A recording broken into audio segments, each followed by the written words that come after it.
You've got the Stella performance on here? Yes. Yep. Yep.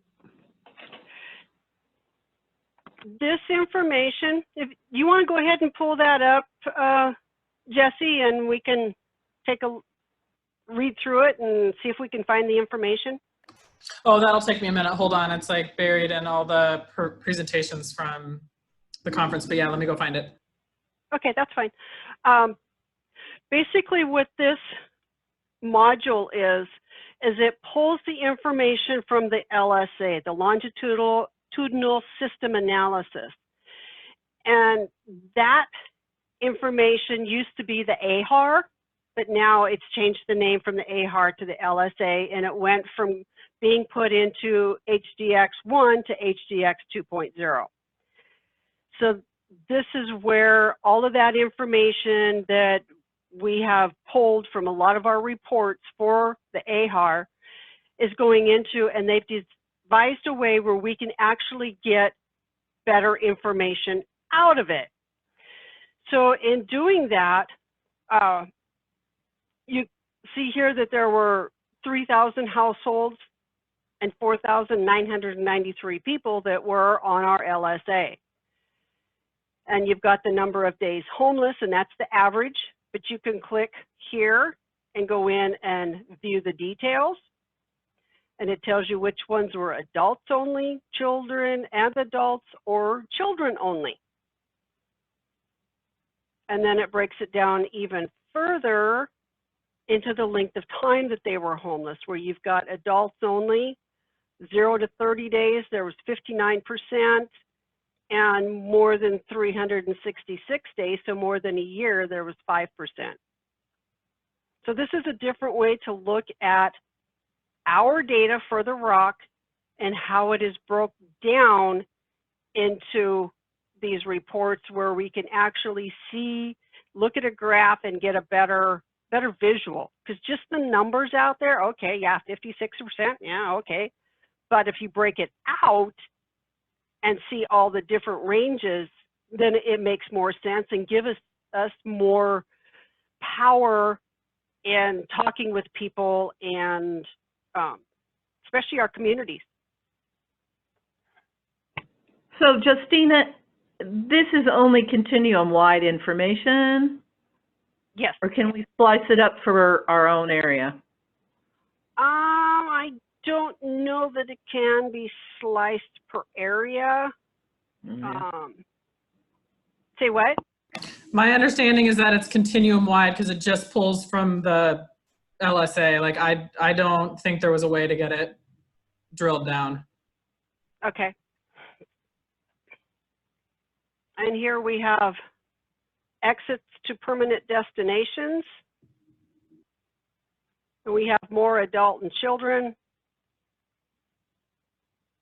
that went to permanent, and exits by destination type. And this is where it's really critical that we make sure that we've got our information correct when we either bring somebody on or exit them. Oops. And there's more reports down here. I mean, this really breaks it up. It gives us all kinds of different pie charts and different graphs. And so whatever it is that you like best, if you need to do a report for your community, I mean, you can print these pages and you can print right there and it'll print all of this right here that you can slip into a report. And right here, it'll print this part here. So it's a great tool in a lot of different ways.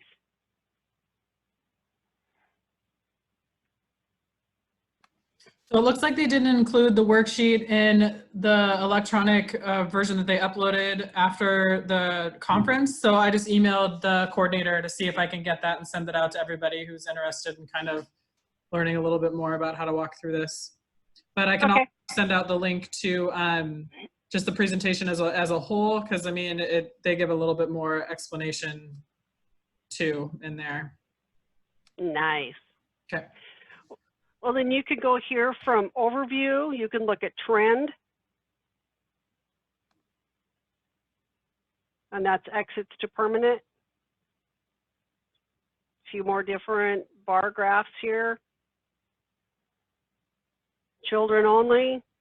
Looks like everything else is really far down here, but this is a little bit different. Hovering over any of it, it tells you what the numbers are and the year.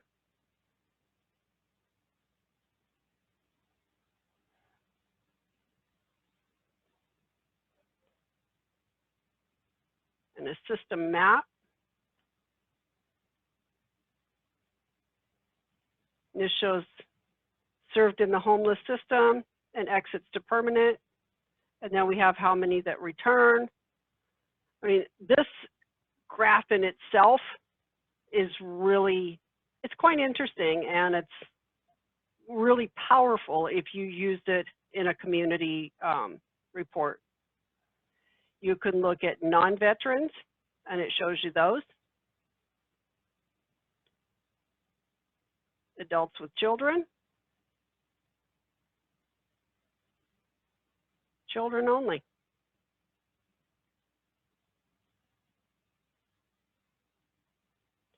Or pathways. Rapid rehousing only.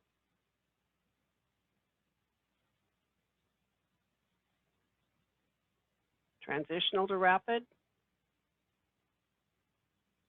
PSH.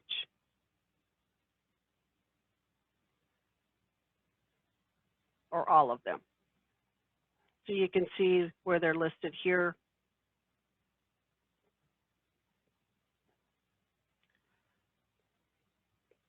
Days homeless is the next one. That goes back to the overview.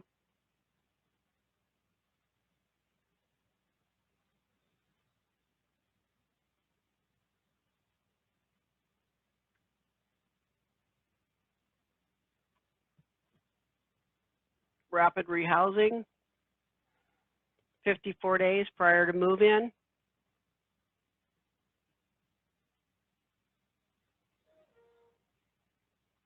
By population group.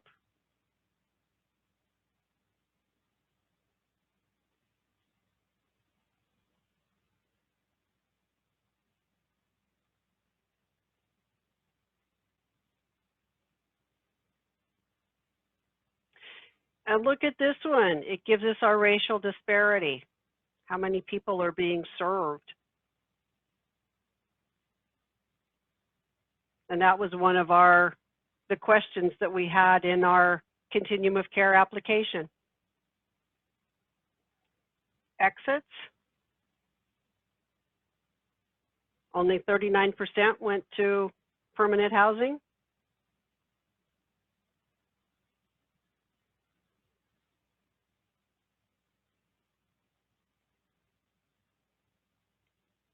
So this is all the work that we have been doing, and this is the 2017 report. So this is showing how many people we are serving for the ROC and all the good work that we have been doing. The number fleeing domestic violence, disabled, PSH move-in date, 67% first-time homeless. This is really a good way to break down our data and see what we've been doing across the whole ROC. And it is unfortunate that we can't break it down by different areas, but it still gives us some very valid information of the people that we're serving and how they are moving through the continuum system. Yeah, being able to visualize data like this not only helps us, and to write reports and to see, what exactly we're doing and what's going on, but it's a good thing to, present to the public as well. So we're all going to the Tableau conference next week, which has a public facing, this is, just in HUD and just HDX, like we can't, really show this to people, but Tableau will allow us to do the same thing with a public face. So we, like, if you go to Washington Balance of State, they have Tableau for everybody to be able to go in and click and look around at stuff like this. So we should be able to show this off pretty soon. once we have all the Tableau stuff going. Yeah, and that's getting exciting. I mean, what better way than to walk into your homeless task force meeting or whatever and say, you know, this is what our agency is doing in conjunction with the ROC here, but with Tableau, we should be able to break it down by regions or local areas and say, this is what we have done. This is what our community action agency has done for this community in the past, whatever length of time is in there. And you see this one here is from 10/1 of 17 through 9/30 of 18. So this one ended last year. So now they're going to be gearing up here pretty soon to do the next LSA from 10/1 of 18 through 9/30 of 19. That one will be coming out pretty soon, I'm sure. But then we'll get to see 2 years worth once they get it all put in here.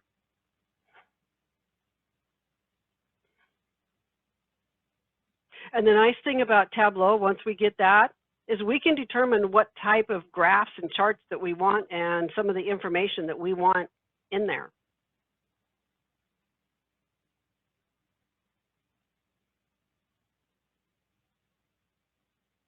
Veteran households.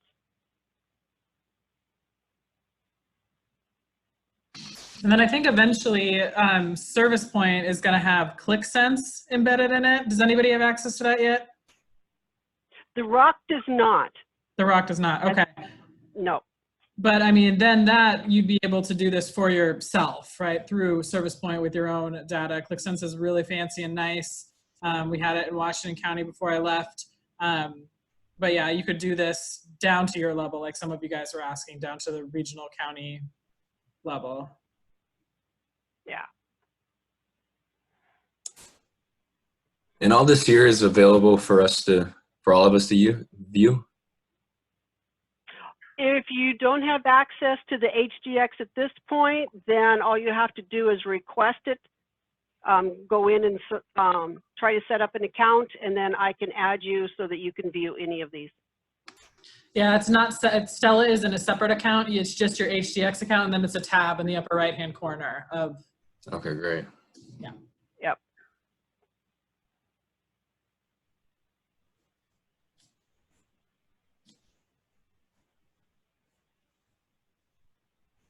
This is our youth households, heads of household and adults and people.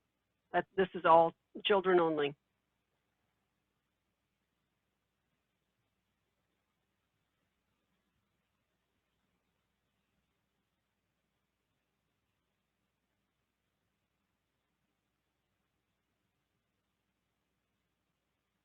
And like I said, any of these can be printed and plugged into a report that you're doing.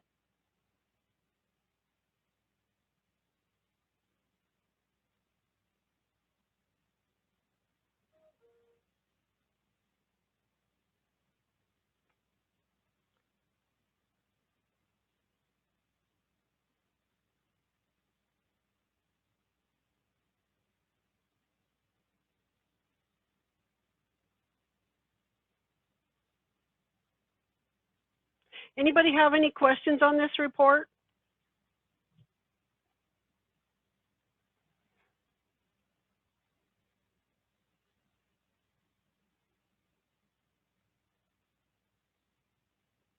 Wow.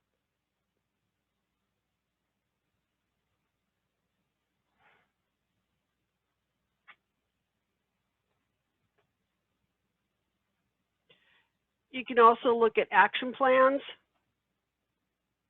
creating strategies, however you want to do it. This can be a really good tool for us moving forward once we get more information in here.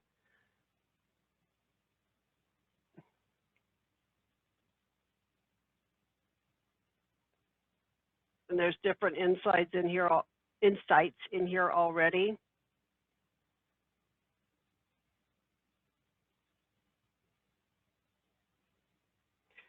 And this is telling us that the days, like the high level of missing data for the following variables may affect the accuracy or the representation of the report.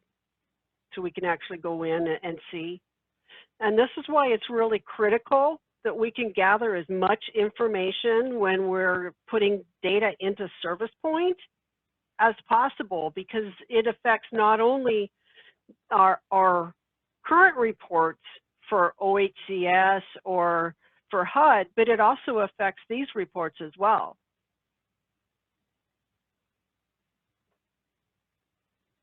And you have a glossary in here so that you can see, supposedly. I want to say something really quick about the insights. So the insights were really great because they look at, I know you guys haven't taken a ton of time to look at this, but as you're looking through it for yourself, one of the things that I found really interesting was the pathways. And the insights will look at the pathways, and it'll tell you things like most people who ended up, exiting to permanent housing started off, in shelter first or in transitional housing first. Like they'll look at, it'll analyze the data a little bit for you and tell you like who ended up with, a good outcome versus, maybe a not so good outcome, and where they started. And so what pathways were the most helpful or were the least helpful? Does that make sense? Well, and it's like here, because I just clicked on one of them, days homeless. Yeah. And it shows the transitional only pathway, days homeless impact score of 38. Right. And it explains the score of what it is, priority high. So this is telling us that we should probably be doing some looking at this to help increase our scores. Yeah, so it shows you, like, maybe if you interact with a household longer, that, their outcome is, permanent housing is a little bit better or faster. But yeah, it was really interesting that it does some of the analyzing for you, which is nice. Yeah, because it says right here, an impact score greater than 50 means that pathway group represents more than half of the COC's days homeless for the household type. So you really have to read these to determine whether you want a higher score or a lower score.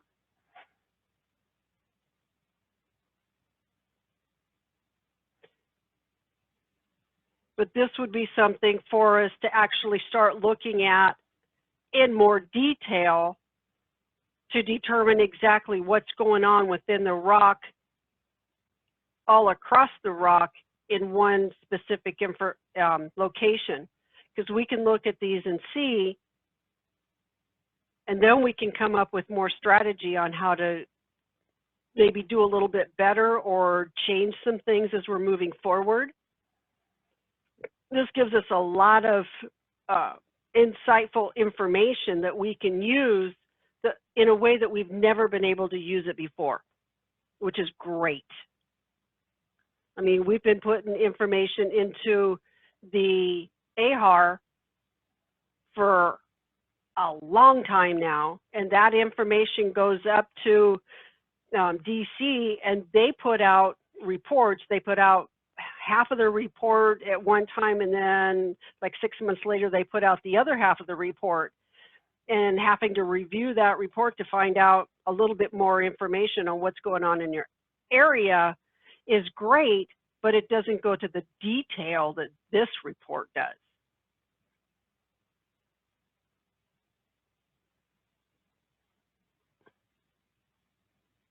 Yeah.